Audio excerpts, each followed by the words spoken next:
नमस्कार।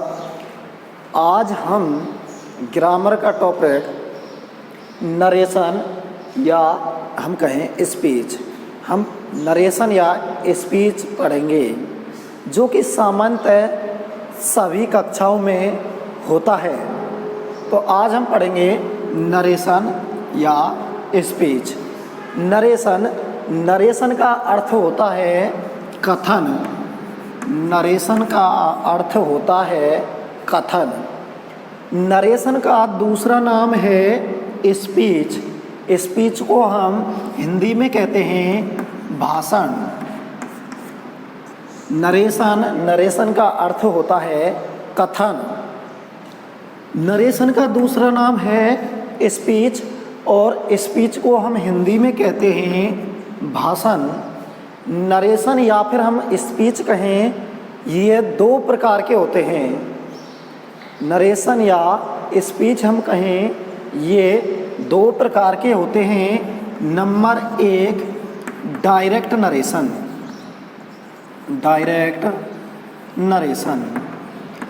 दूसरा है इनडायरेक्ट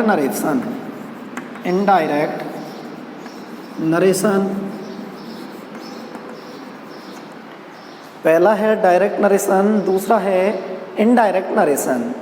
डायरेक्ट नरेशन को हिंदी में कहते हैं प्रत्यक्ष कथन। या हम कहें डायरेक्ट स्पीच, प्रत्यक्ष भाषण। दूसरा है इनडायरेक्ट नरेशन या फिर इनडायरेक्ट स्पीच। इसको हम हिंदी में कहते हैं अप्रत्यक्ष कथन। ये हुए नरेशन के दो प्रकार, डायरेक्ट स्पीच और इनडायरेक्ट स्पीच, या फिर हम कहें डायरेक्ट नरेशन या इनडायरेक्ट नरेशन, प्रत्यक्ष कथन और अप्रत्यक्ष कथन। सर्वप्रथम हम डायरेक्ट नरेशन की डेफिनेशन पढ़ेंगे। डायरेक्ट नरेशन किसे कहते हैं? डायरेक्ट नरेशन किसे कहते हैं? तो इसकी डेफिनेशन है वक्ता द्वारा कहे गए कथन को ज्यों का त्यों कहना, अर्थात सीधा कहना डायरेक्ट नरेशन कहलाता है। डायरेक्ट नरेशन का अर्थ है प्रत्यक्ष का अर्थ होता है सीधा, यानी कि वक्ता द्वारा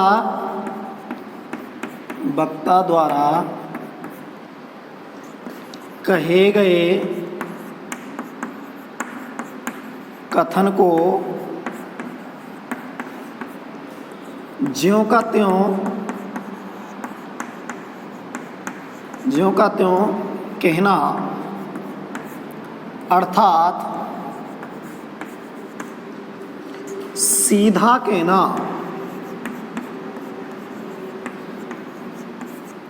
डायरेक्ट नरेशन की परिभाषा है वक्ता द्वारा कहे गए कथन को ज्यों का त्यों कहना, अर्थात सीधा कहना डायरेक्ट नरेशन कहलाता है, प्रत्यक्ष कथन कहलाता है।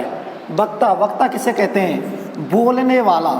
वक्ता मीन्स बोलने वाला, या फिर हम अपने शब्दों में कहें यहाँ सब्जेक्ट, कर्ता।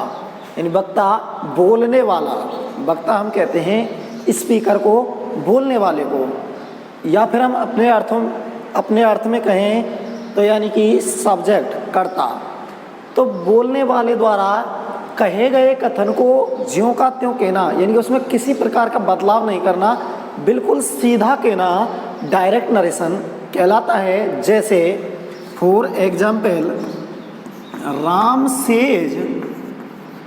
राम कहता है I am going to market. Ram says I am going to market.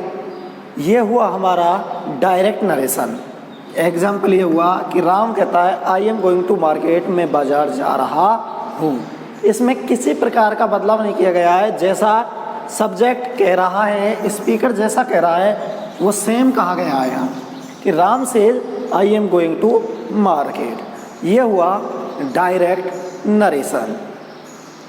अब हम परिभाषा की बात करें इनडायरेक्ट स्पीच, इनडायरेक्ट स्पीच या इनडायरेक्ट नरेशन की डेफिनेशन की बात करें, इनडायरेक्ट स्पीच किसे कहते हैं?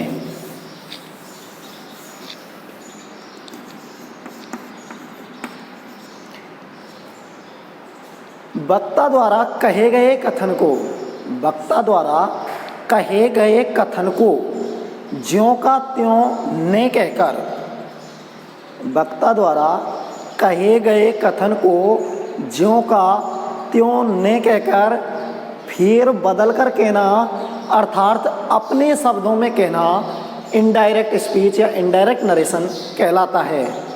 यानी कि बोलने वाला है, उसके सेंटेंस को, उसके द्वारा कहे गए वक्तव्य को अपने शब्दों में बदल कर कहना इनडायरेक्ट नरेशन कहलाता है। जैसे मान लीजिए स्पीकर है राम और कोई व्यक्ति है मोहन, यानी कि राम के सेंटेंस को मोहन अपने शब्दों में कहे बदल कर, तो वो होगा इनडायरेक्ट स्पीच। तो इनडायरेक्ट स्पीच की डेफिनेशन हुई वक्ता द्वारा कहे गए कथन को ज्यों का त्यों ने कहकर अपने शब्दों में कहना अर्थात फेर बदल कर कहना, या फिर हम कहें अप्रत्यक्ष तरीके से कहना इनडायरेक्ट नरेशन कहलाता है। ये दोनों की डेफिनेशन हुई डायरेक्ट नरेशन और इनडायरेक्ट नरेशन। अंतर यह हुआ कि डायरेक्ट नरेशन में सेंटेंस को सीधा कहते हैं, वाक्य को सीधा कहते हैं, जबकि इनडायरेक्ट नरेशन में सेंटेंस को बदल कर कहते हैं। भावार्थ में कोई परिवर्तन नहीं होता है, लेकिन कहने का तरीका अलग हो जाता है, बदलाव हो जाता है। जैसे फॉर एग्जाम्पल के लिए अभी हमने एक सेंटेंस लिखा, Ram says I am going to market. ये हमारा था डायरेक्ट नरेशन का एग्जाम्पल। जब हम इसी सेंटेंस को हम इनडायरेक्ट नरेशन में कहें तो ये होता है Ram says that he is going to market. पहला सेंटेंस हमारा था Ram says I am going to market. जब हमने इनडायरेक्ट नरेशन बदल के लिखा तो ये लिखा गया Ram says that he is going to market. अब इसमें अंतर क्या हुआ, इसके भावार्थ में अंतर हुआ क्या, देखते हैं। फर्स्ट सेंटेंस का अर्थ है राम कहता है, राम सेज राम कहता है, I am going to market मैं बाजार जा रहा हूँ। दूसरा sentence Ram says that Ram कहता है कि, तो एक परिवर्तन तो हुआ यहाँ पर दो सेंटेंस थे, यहाँ पर ये जोड़कर एक कर दिए दोनों sentence. Ram says that Ram कहता है कि he is going to market कि वह बाजार जा रहा है। तो यहाँ हमने सब्जेक्ट यानी कि प्रोनाउन में चेंज कर दिया और हेल्पिंग वर्ब प्रोनाउन के अकॉर्डिंग चेंज हो गई। भावार्थ सेम आ रहा है, Ram says I am going to market, Ram कहता है मैं बाजार जा रहा हूँ। सेकंड सेंटेंस है Ram says that he is going to market, Ram कहता है कि वह बाजार जा रहा है। भावार्थ सेम है, कार्य एक ही हो रहा है, क्रिया सेम है, लेकिन उसका कहने का तरीका बदल गया। तो अब हम इसी के बारे में आगे विस्तार से चर्चा करेंगे कि डायरेक्ट नरेशन से इनडायरेक्ट नरेशन कैसे बनाया जाता है, या फिर हम कहें कि डायरेक्ट नरेशन को इनडायरेक्ट नरेशन में कैसे चेंज किया जाता है। तो देखिए, सबसे पहले हम डायरेक्ट नरेशन को हम विस्तार से समझें। डायरेक्ट नरेशन में दो सेंटेंस होते हैं। डायरेक्ट नरेशन में दो सेंटेंस होते हैं, वो होते हैं नंबर एक आरबी और दूसरा है आरएस। आरबी की फुल फॉर्म रिपोर्टिंग वर्ब और दूसरा है RS reported speech. Indirect speech में दो सेंटेंस होते हैं। नंबर एक आरबी को हम कहते हैं रिपोर्टिंग वर्ब। आरएस का फुल फॉर्म है रिपोर्टेड स्पीच। तो सबसे पहले हम बात करें आरबी हम किसे कहते हैं? इन्वर्टेड कोमा से बाहर वाले वाक्य को आरबी कहते हैं। इन्वर्टेड कोमा से बाहर वाले वाक्य को आरबी कहते हैं। सेकंड है आरएस। इन्वर्टेड कोमा के अंदर वाले वाक्य को आरएस कहते हैं, रिपोर्टेड स्पीच कहते हैं। छोटा सा अंतर है इसमें, यह ध्यान रखने की बात है। जो वाक्य इन्वर्टेड कोमा से बाहर है वो तो होगा आरबी, और जो इन्वर्टेड कोमा के अंदर है वो होगा आरएस, रिपोर्टेड स्पीच। जैसे ये सेंटेंस लिखा हुआ है, इसमें इन्वर्टेड कोमा लगे हुए हैं ये। तो अब हमको सेंटेंस देखना है। एक सेंटेंस तो हुआ हमारा राम सेज, फर्स्ट सेंटेंस हुआ राम सेज। दूसरा सेंटेंस इन्वर्टेड कोमा के माध्यम से अलग हो रहा है, और दूसरा सेंटेंस है I am going to market. दो सेंटेंस हुए, इन्वर्टेड कोमा लग रहे हैं। अब हमको देखना होगा कि कौन सा सेंटेंस आरबी है और कौन सा आरएस है। तो हम सबसे पहले फर्स्ट सेंटेंस को देखें, आरबी है या आरएस। तो फर्स्ट सेंटेंस है हमारा आरबी, क्योंकि आरबी की डेफिनेशन हमको पता है कि इन्वर्टेड कोमा से बाहर वाले वाक्य को, इन्वर्टेड कोमा से बाहर वाले वाक्य को आरबी यानी कि रिपोर्टिंग वर्ब कहते हैं। अब ये इन्वर्टेड कोमा से बिल्कुल बाहर है, तो ये हुआ आरबी, रिपोर्टिंग वर्ब। दूसरा सेंटेंस है हमारा I am going to market, ये हुआ आरएस, रिपोर्टेड स्पीच, क्योंकि ये हमारा है इन्वर्टेड कोमा के अंदर। तो ये महत्वपूर्ण हुआ हमारा डायरेक्ट नरेशन में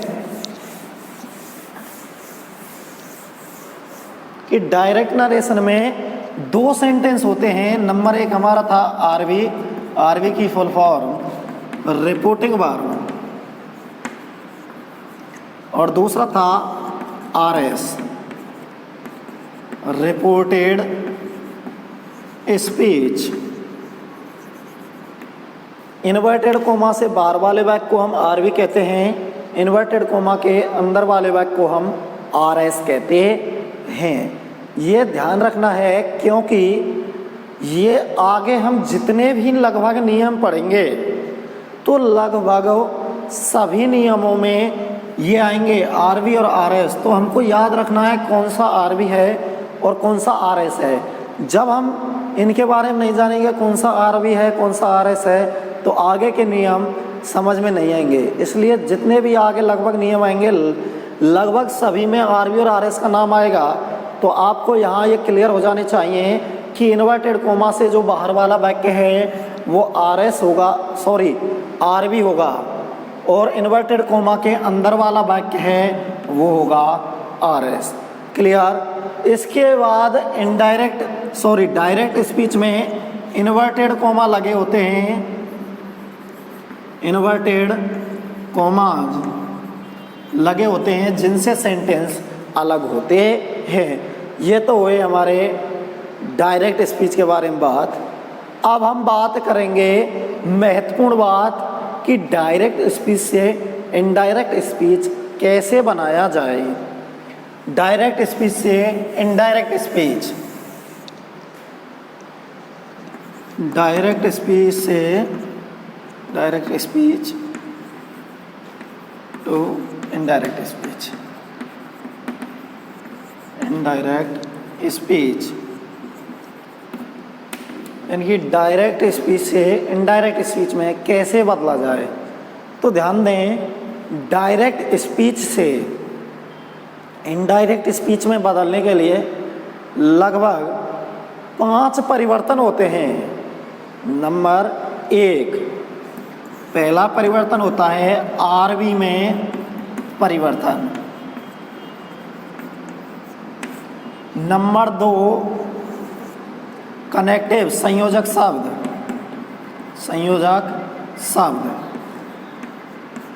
जिसको हम बोलते हैं कनेक्टिव। तीसरा है प्रोनाउन सर्वनाम संबंधी, प्रोनाउन रिलेटेड यानी कि सर्वनाम संबंधी परिवर्तन। नंबर 4 टेंस संबंधी परिवर्तन और नंबर 5 समय सूचक शब्द संबंधी।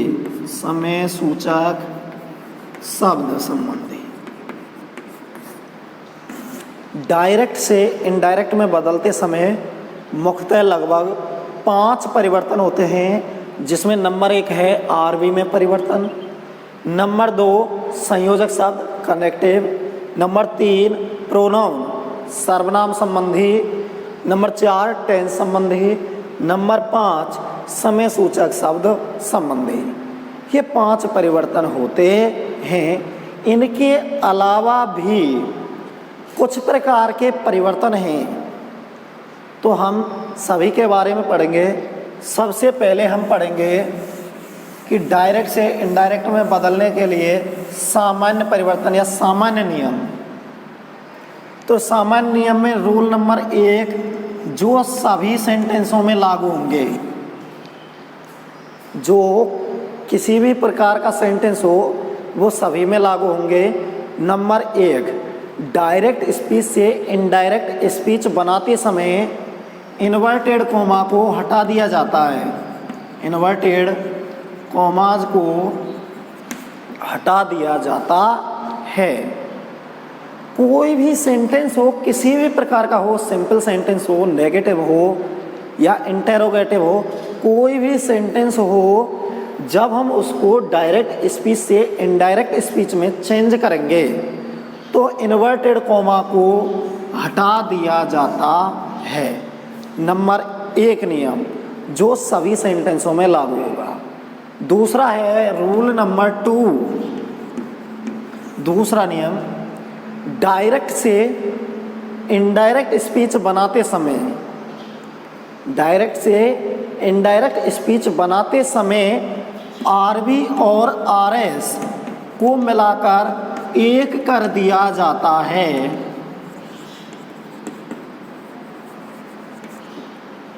दूसरा नियम है कि डायरेक्ट से इनडायरेक्ट बनाते समय आरबी और आरएस को मिलाकर एक कर दिया जाता है। यानी कि हम पहले पढ़ चुके हैं डायरेक्ट स्पीच में 2 सेंटेंस होते हैं, लेकिन जब हम इसको इनडायरेक्ट स्पीच में ट्रांसलेट करेंगे या चेंज करेंगे तो आरबी और आरएस को दोनों को मिलाकर एक ही सेंटेंस कर दिया जाएगा, जो होगा इनडायरेक्ट स्पीच। क्लियर? एग्जाम्पल अभी देखेंगे। एक नियम और है, उसको देखें।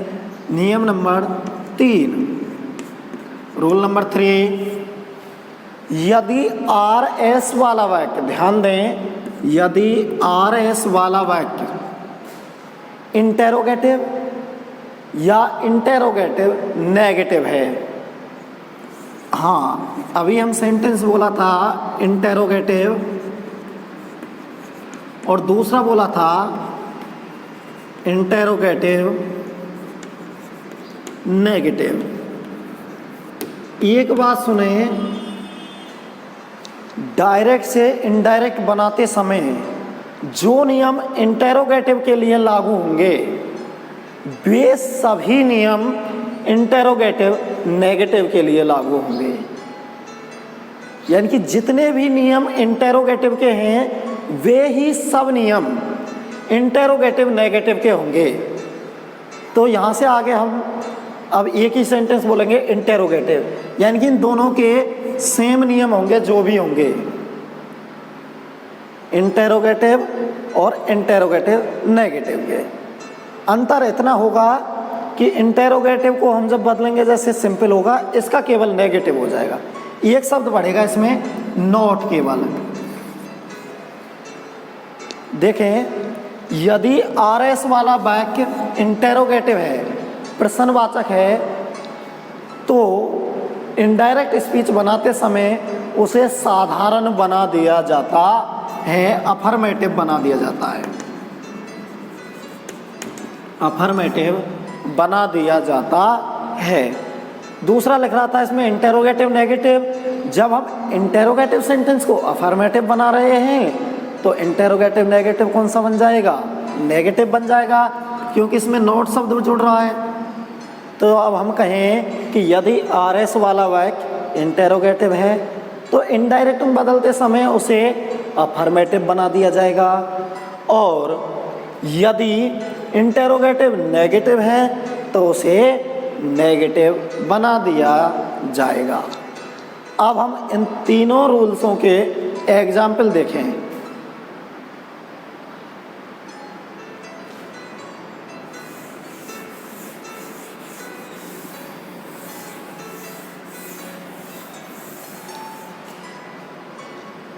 इनके एग्जाम्पल देखेंगे हम, जैसे गौरव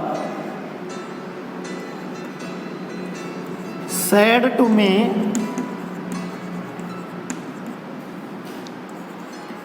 why are you playing football?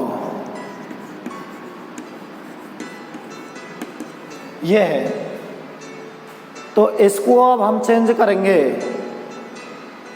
Indirect speech में, तो लिखेंगे हम गौरव आस्क। इस परिवर्तन के बारे में हम आगे बात करेंगे, आस्क मी। अब बात आ रही है नंबर 1 नियम की, इन्वर्टेड कोमा।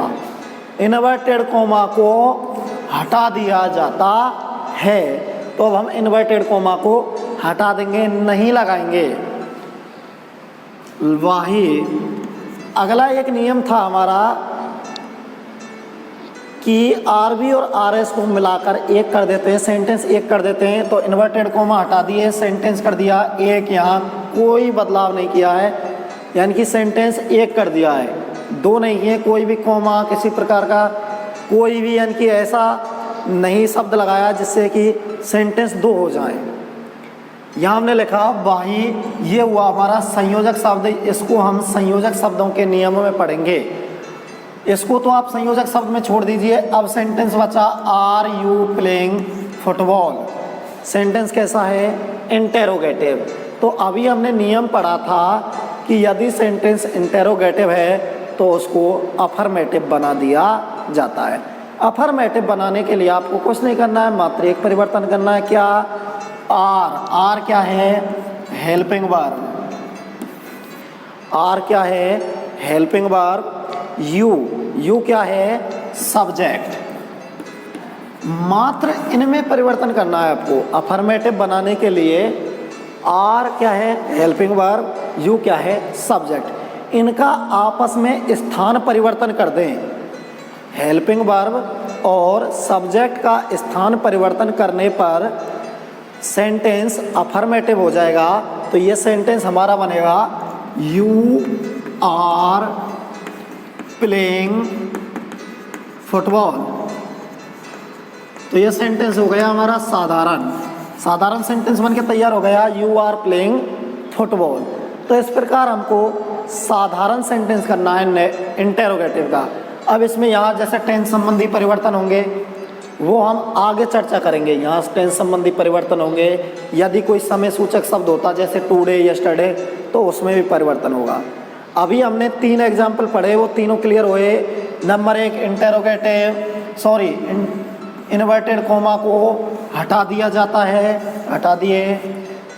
RB RS को मिलाकर एक सेंटेंस कर दिया जाता है, यहाँ RB और RS को मिलाकर एक कर दिया। और अगला नियम था यदि RS वाला वाक्य इंटेरोगेटिव है तो उसको साधारण बना दिया जाता है, वो भी साधारण बना दिया। इससे आगे हम अगले वीडियो में पढ़ेंगे।